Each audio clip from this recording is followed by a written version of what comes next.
Hey Void. Today the day that this is coming out, it'll be the day after my birthday, so happy late birthday to me. I'm turning 25. That's weird. Didn't really think I'd make it this far, but you know, it's just what happens. Today, I probably won't be having a D&D session again, which is fine. I just want to take some time to myself. So I thought that I would talk about my D&D session on this video, because there are people that watch this and don't watch my D&D sessions, and so I'm hoping that maybe if you knew a little bit more about it, you'd be inclined to watch it or give it a shot. So it's my D&D sessions, my D&D campaign takes place in a homebrew world of mine called Miro. I very much love homebrew stuff. I do a lot of all of the world. I created a lot of the monsters that my players fight. It's been a lot of fun. And it's not super well edited. I don't really go in and edit them after we stream on Twitch. I'm hoping to fix that at some point in the future. I'm not sure when, but maybe after 100 episodes, I will put some time into it and edit it down to be more watchable. Can't guarantee it'll be good, but I think it's a really fun game. So, the world of Miro is it's a small-ish world, more or less, with a handful of continents that reach out over the oceans of it.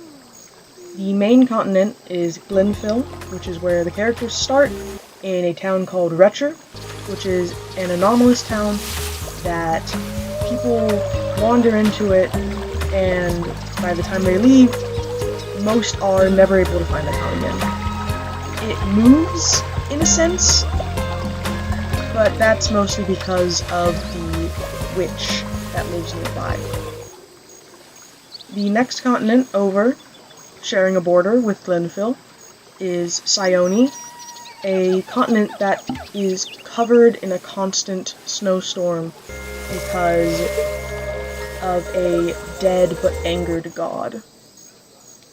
And then on the opposite side of Sione, sharing a border, is Setia, which my players have not gotten to yet, but they will soon. And that continent is cloaked in a lot of mystery and scary stories that parents tell their children so they don't wander too far. So that they don't wander too far into the forests. It's where a lot of the mountains are, although there is a big mountain range in Sione as well that surrounds the goblin kingdom of Calitopia. I don't know how in-depth I'm going to get with this. I just kind of want to talk about the continents right now. So Glenfill, Sione, and Setia, those three continents make up the main landmass of Miro. But across the waters is another two continents that are joined together, one called Xanthin and the other one called Karobi. Xanthin is actually where one of my players is from, but they have not been there yet in the campaign.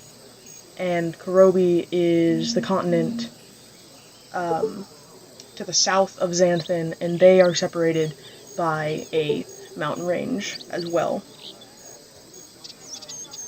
Xanthin is where most of the lizard folk, or reptilians, of my world exist, and it's a lot of homebrew and dragonborn and things of that nature. The character who is from there is actually a kobold, which has been really, really fun.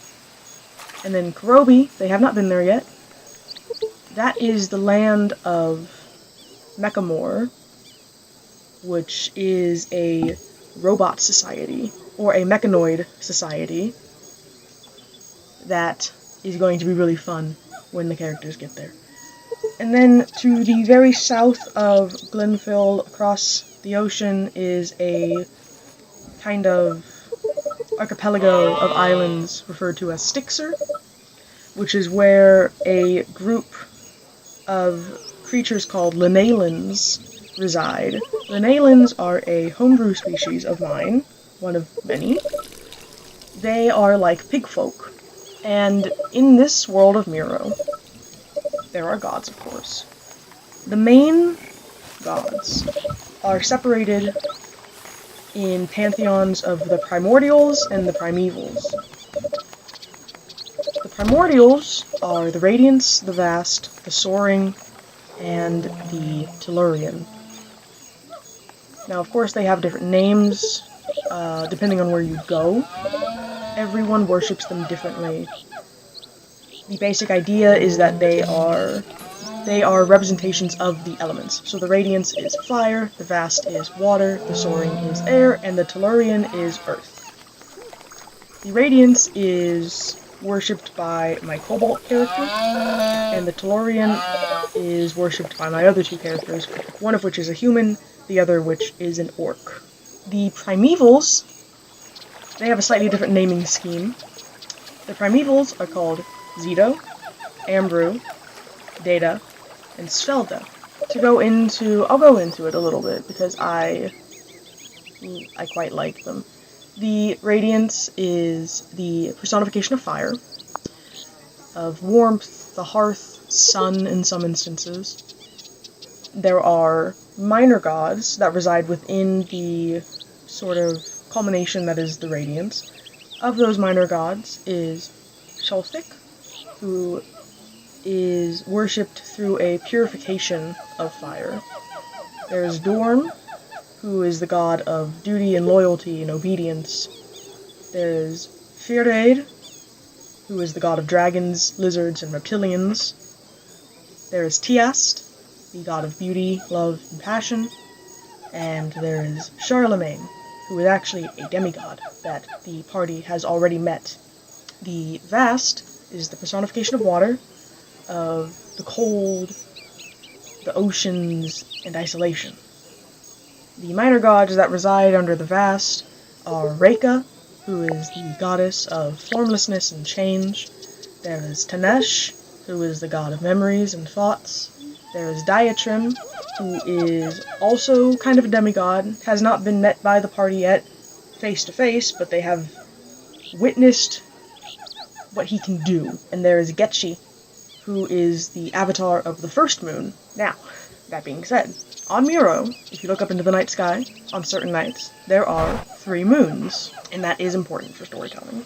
So Getchi is the avatar of the first moon, referred to as the goddess of destiny and the tides. The Soaring is the personification of air, god of weather, gatherings, balance, and the sun in some instances. Those that reside under the culmination of the Soaring are Lix, who is known more as the shepherd of the sky, but is the god of storms. There is Skalek, who is the god of ice and snow, and hunting and wonder. There is Torum, the god of loyalty and partnership. There is Ashburus, who is the 3-headed guard of the heavens. And there is Kandi, who is the god of wind and movement and speed. Sometimes is also known as the god of messages. And then there is the Tellurian, the personification of earth, god of terrain, fights, and the underground. The minor gods for the Tellurian are Tyron, who is the god of humor and tricks. There is Dala, the goddess of protection, leadership, and family. There is Ranam, the god of smithing and metalwork. There is Timpus, the god of war and battles and warriors. Umbarg, the god of oaths, and Tekna, who is seen as an offspring of the Tellurian, but not as a god, more seen as a muse of creativity. And alongside the primordials is this extra entity that is not quite a god, it is more of itself a force of nature that is referred to as the beyond. The beyond is effectively the afterlife. It's what most prayers are answered by, and where curses come from. And there is a minor god under the beyond called Mina, who is the goddess of magic. We jump back to the primevals, starting with Zato, is the primeval of divination, foresight, abundance, and indulgence. The minor gods that exist under Zato, or Zito, it can be said either way, are Serelek, who is the avatar of the second moon, for prophecy, the goddess of navigation and lycanthropy. There is Flogant, the god of knowledge and collections. There is Grimane, the god of fear. There is Thena, the goddess of the written word. And there is Tjek, the hound of collection. Then we have Ambrew, the brother of Zito. Ambrew is the primeval of memory, aftersight, restraint, and absence. Those under Ambrew are Satru, a god of reflections, observation, memories. And there is Denom, the god of theater. Next we have Data, the primeval of metalwork and what will become technology later in the timeline of Miro. And those under Data are Thol, the goddess of cavern species. There is Karis, the god of invention. And there is an entity that is referred to as the Reaper, who acts as sort of the Grim Reaper, except his mode of reaping souls is a train that the dead board and are taken into the afterlife. And then we have Svelda, the primeval of growth, decay, continuance, cycles. Under Svelda is Salu, the goddess of leeches, and sort of like a swamp, like a goddess of the swamp. There is Janus, the god of ink and oil. There is Venant, who is the avatar of the third moon, or resurrection. There is Bahmine, the goddess of mirth and amusement. And there is Tirek, the god of fungus and mold. And lastly, Shansta, the goddess of agriculture and farmers. And as with everything, the beyond is reflected by an entity called the Beside, who represents the souls of the world and rebirth as a whole. And there are myths. I have written myths for this. Myths that I don't have to get into right now, because it's already been a very long time.